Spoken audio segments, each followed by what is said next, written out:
Olá, meu nome é Abraão e eu sou professor de História. Hoje vamos falar sobre a organização do Estado brasileiro, meus alunos. Atentar é o tema da aula de hoje, viu? Como você deve saber, a atual organização do Estado brasileiro foi definida pela Constituição Federal, promulgada em 5 de outubro de 1988. De acordo com ela, o Brasil é uma república federativa presidencialista formada por estados, municípios e um Distrito Federal. Atentar a estes detalhes, viu? O Estado brasileiro está organizado em 3 poderes: o Executivo, o Legislativo e o Judiciário. O poder executivo é exercido pelo presidente da República, que é, ao mesmo tempo, chefe de governo e chefe de Estado. O poder legislativo é representado pela Câmara dos Deputados e pelo Senado, que formam o famigerado Congresso Nacional. O poder judiciário, por sua vez, é exercido por tribunais e por outros órgãos da justiça, como o STF, o famigerado Supremo Tribunal Federal. O Estado brasileiro, porém, nem sempre teve essa organização. Além disso, comparado à França, ao Reino Unido, por exemplo, o Brasil é um Estado nacional criado muito recentemente, meus alunos. Isso porque antes de 1822 não existiam Estados brasileiros, mas sim um território português em terras americanas, regido pelas instituições de Portugal. Estão lembrados? A Declaração de Independência instituiu um novo Estado que precisava de um governo organizado, na criação de símbolos nacionais como bandeira, hino, brasão e etc., do desenvolvimento de um sistema administrativo e tributário e de um conjunto de leis, entre muitas outras coisas. Assim, a principal tarefa das lideranças políticas do Brasil após a independência era criar instituições para o seu funcionamento. Dessa forma, em 1823 ocorreram eleições para a Assembleia Constituinte, que deveria elaborar a primeira Constituição do Brasil. As eleições, por meio do voto censitário e indireto, deram a vitória a 88 constituintes, entre eles padres, advogados, proprietários de terras, militares e comerciantes.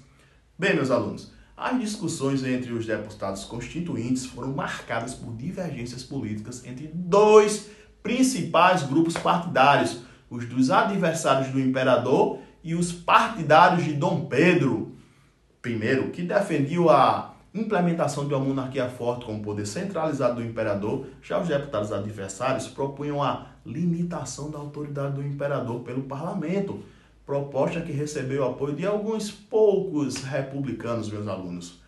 Atentai, viu? Em setembro de 1823 ficou pronto o projeto da Constituição, que tinha em seu conteúdo liberal e impedia o imperador de dissolver a Câmara dos Deputados. E, descontente com as reduções de seus poderes e preocupado com as presunções liberais que vinham das ruas e dos jornais, em novembro do mesmo ano, Dom Pedro I ordenou o que, meus alunos? O cerco da Assembleia pela tropa imperial e decretou a dissolução da Constituinte. Acabou com a Constituinte, o que gerou uma disputa entre ele e a elite que o apoiou no processo de independência. Esse acontecimento ficou conhecido como Noite da Agonia. Atentai, viu? Continuando essa história. Bem, dissolvida a Constituinte, Dom Pedro reuniu o Conselho de Estado para redigir a primeira Constituição do Brasil, outorgada em março de 1824. Outorgada é imposta, viu? A primeira Carta Magna brasileira conciliava interesses das elites com o autoritarismo do imperador, como é possível observar nessas características. Vamos a ela. Sistema de forma de governo. Estabeleceu a monarquia como forma de governo e criou 4 poderes executivos: legislativo, judicial, moderador, este último, exclusivo do imperador, que permitia nomear senadores e dissolver a Câmara dos Deputados. Quem mandava era o imperador, meus amigos. Eleições. Determinou a eleição de deputados e senadores pelo voto indireto censitário, permitindo apenas aos homens maiores de 25 anos de idade. A educação e religião. Estabeleceu o ensino primário gratuito a todos os cidadãos e definiu o catolicismo como religião oficial do Estado, meus alunos. Direitos e garantias individuais. Estabeleceu a tolerância religiosa, a liberdade de expressão, a proteção à propriedade e a igualdade dos cidadãos perante a lei, meus alunos. A Constituição ainda baniu a tortura e os crimes mais cruéis, bem como dividiu o território em províncias administradas por presidentes nomeados pelo imperador que não tinha um tempo fixo de mandato, podendo ser afastados ou pedir afastamento a qualquer momento, meus alunos.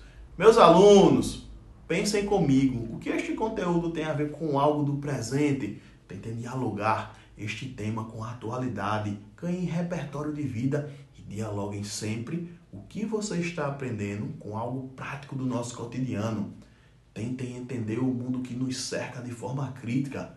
Aprendam a pensar livremente, meus alunos. Aula encerrada. Resolva o exercício aqui abaixo na plataforma do Google Forms. Tenham cautelas com o coronavírus e até o nosso próximo encontro.